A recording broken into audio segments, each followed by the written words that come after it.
Good morning, West Ham fans. I hope you're all doing well. It is now day 20 of the January transfer window.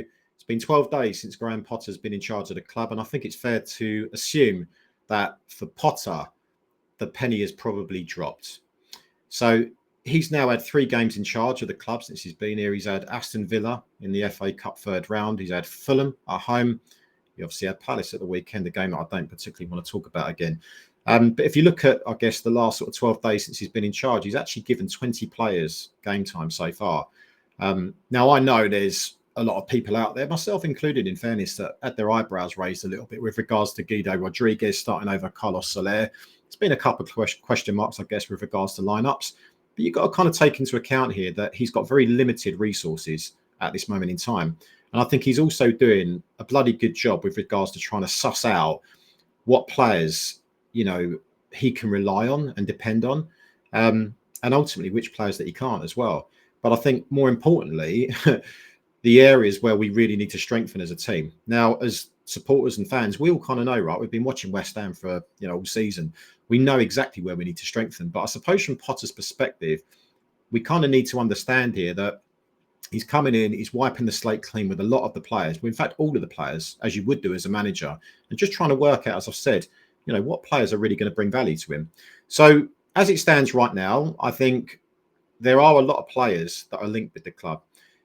We do need a centre-back. There's no doubt about that. I think Kilman, Mavropanos in particular, they've not been very good of late. They really haven't been. We need to get a strong centre-half in there, undoubtedly. In midfield, we've been talking about it for ages. We need to get a dynamic midfielder in there, someone with a bit more energy, a bit more pace, someone who's a bit more box-to-box. And of course, up front, we need a striker. Of course, we need a striker. We haven't got one at this moment in time, right? We've seen all of the names of the players that we've been linked with, whether it's Dewsbury Hall, Kieran Tierney, Eli Wahi. No, thank you. Don't want you, mate. Latte Laf, Igor Jesus, the Brazilian striker. There was Chukwuemeka from Chelsea, Ben Chilwell from Chelsea, Angel Gomez, Jonathan David, Evan Ferguson.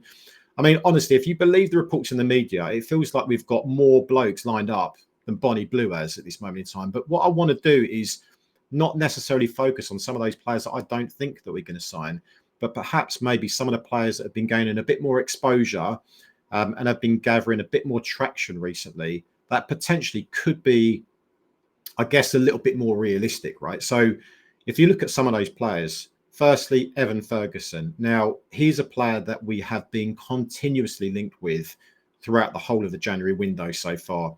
Of course, he's a good striker. I've said it before. I like him. He's got a lot of attributes that would really, really fit him well at the club. But he does have an injury record. He's still got a niggling injury right now, which obviously raises concern. So I think if anything's going to happen with Evan Ferguson, I would imagine that it would happen at the tail end of the window. Can't see it happening within the next week, if I'm being honest with you. We've got roughly 2 and a bit weeks left. Don't think it's going to happen until the tail end. And I would imagine that, bearing in mind the current situation, particularly with his injury record as well, it's probably going to be a loan deal. That's going to probably suit us and probably suit Brighton as well. There might be an obligation in there, I don't know. But I would imagine initially it's going to probably be a loan deal, right?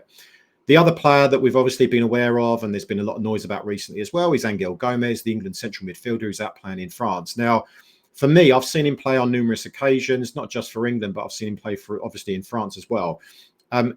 He, to me, looks like he could be the type of player that could be almost, dare I say it, tailor-made for Potter's system. He's really good with the ball. He's got excellent work rate. He's a great passer of the ball as well. And I think he's someone that's going to offer a lot more energy in the middle of the park.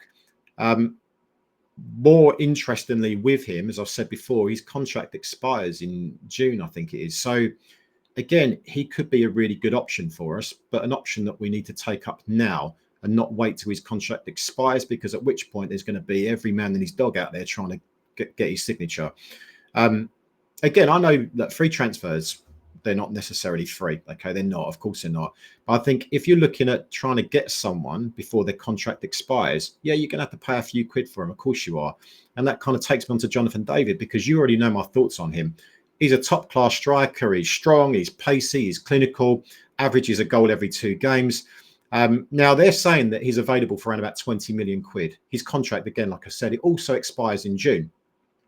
£20 million for a striker of his undoubted ability that I think would fit so well at West Ham is a no-brainer. Said it before, I'm going to say it again and again and again until hopefully he joins a club or he ends up elsewhere, which could well happen, right? He's on 37 grand a week at the moment. So for him, if he's going to move across to another team, a lot of people are saying, well, you know, he's not going to go to West Ham. He's looking for Champions League football. That may be so. But what other clubs have actually been going in for him?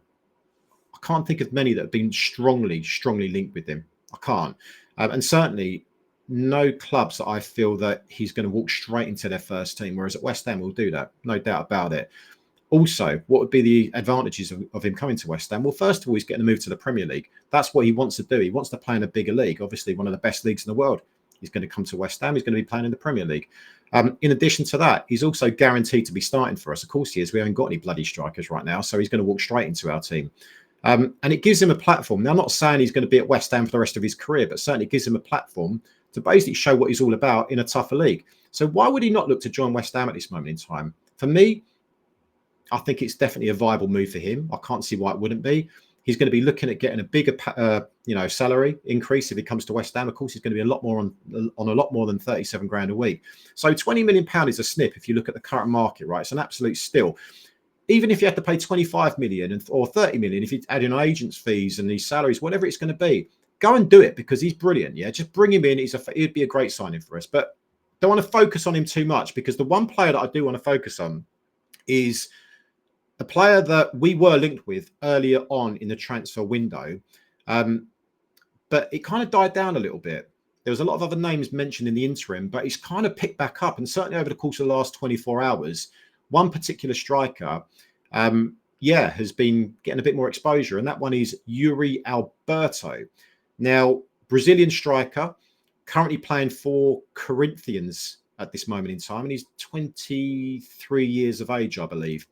Now, I've been doing a lot of research on this guy. I always do, particularly with strikers, because they really excite me, right? Because we've never really had much luck with them. But every time we get linked with someone, I always want to kind of do my due diligence and look them up. Right now, from what I'm hearing about Yuri Alberto is that he's a really, really good link-up striker. He's particularly good with his back to goal. He likes to press high up the pitch. He's a creator of goals, not only a goal scorer, but he can also create goals as well.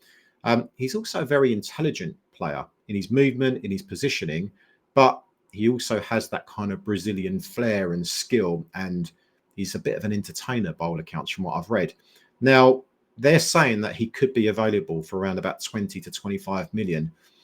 If that's the case, and you look at the attributes that he could bring, and you look at the position that he plays in, and where we really need to strengthen, then surely he has to be a player that we're really going to, take some serious consideration on. If you look at his career track record so far, as I say, he's playing in Corinthians at the moment, 23 years of age. He started his career at Santos, played about 11 games, didn't get any goals when he first started his career at Santos. 11 appearances, no goals, but a lot of those appearances were as substitute, as you would expect, being a young player coming into the team. He then moved on to Internazionale, not to be mistaken with Inter Milan in Italy. This is a Brazilian team.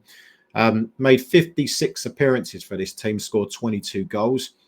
He then moved on to Zenit St. Petersburg. Had a short spell there. I'm not entirely sure what happened there, but he had a short spell there. Made 11 appearances, scored 4 goals, but I do actually think it's the whole Russia-Ukraine conflict and that situation there that he ended up coming back to Brazil, and he's been at Corinthians ever since. So if you look at his spell at Corinthians so far, if you look at his track record so far at Corinthians, he scored 8 goals in 34 games in his first season at Corinthians, 15 goals in 29 games the following season. So far, he's got 31 league goals in 81 games. Okay. If you look at his career total in terms of just league games, so league games at Corinthians, Zenit St. Petersburg, and also Santos, he's made 150 appearances and scored 57 goals. If you look at his entire career track record in terms of all the appearances he's made in terms of league appearances and cup appearances, there's loads of cup games in Brazil. He's actually made 277 appearances and scored around about 97 goals so far. So you're talking about an average of just over 1 in 3. Okay. It's not bad at all. Bearing in mind, he's only 23 years of age. He's going to get better. Of course, he's going to get better. He's going to improve. But based on the attributes that he brings, he looks like he could be a really good player. I would be excited at the prospect of signing a Brazilian striker. Of course I would be. We're not the only clubs that have been linked with him. There have been other teams as well. But if he's available for 20, 25 million, no brainer. So that's the current link. And do I think this is going to happen? I mean, that's the $1 million question, right? Because if you look at our business that we've done so far, well, it's been non-existent. We haven't signed anyone in this January window. You know, it's now the 20th of January. We haven't got many days left to make signings. And we know signings, it takes a while to get the deal structured in place, get it all done and completed. It does take a while. I'm going to be honest with you. I don't think there's going to be any significant signings. I really don't. We might get lucky and might get one or two on loan. But honestly, I really doubt. I really, really doubt. And I'm open to be proven wrong. And I hope I'm proven wrong here, that we're going to make really many, if any, signings this January. I don't think Sullivan's going to stick his hand in his pocket. I can't see it happening. He needs to. Of course he needs to. But I'm concerned that he won't. We've seen it before. We've seen it in mini seasons, right? Particularly in January transfer windows, where we're saying we need a striker, we need a left back. It never really came to fruition. And I'm concerned that it's going to happen again, because if you look at the squad that we have right now, we do have, when fully fit, we've got a squad more than capable of finishing 10th, 11th, 12th, 13th, certainly a team that's going to stay up. Jared Bowen's going to work his way back to fitness probably within the course of the next few weeks. You've got obviously Somerville that's going to be coming back into the team, I'd imagine, probably for the Villa game. So players are going to start coming back. And I think even with the likes of Bowen coming back and Somerville coming back and, Tadibo coming back shortly as well, we've got more than enough to stay in the Premier League. So you've got a question, is Sullivan going to stick his bloody hand in his pocket and enable us to push up the league? Or is he happy to just sit on what we've got, stay in the Premier League, survive, and see what happens next season? I'll leave that for you to think, but it's a good question, all right? In the meantime, have a great day. Take care. Look forward to speaking with you all soon. Come on, you Irons.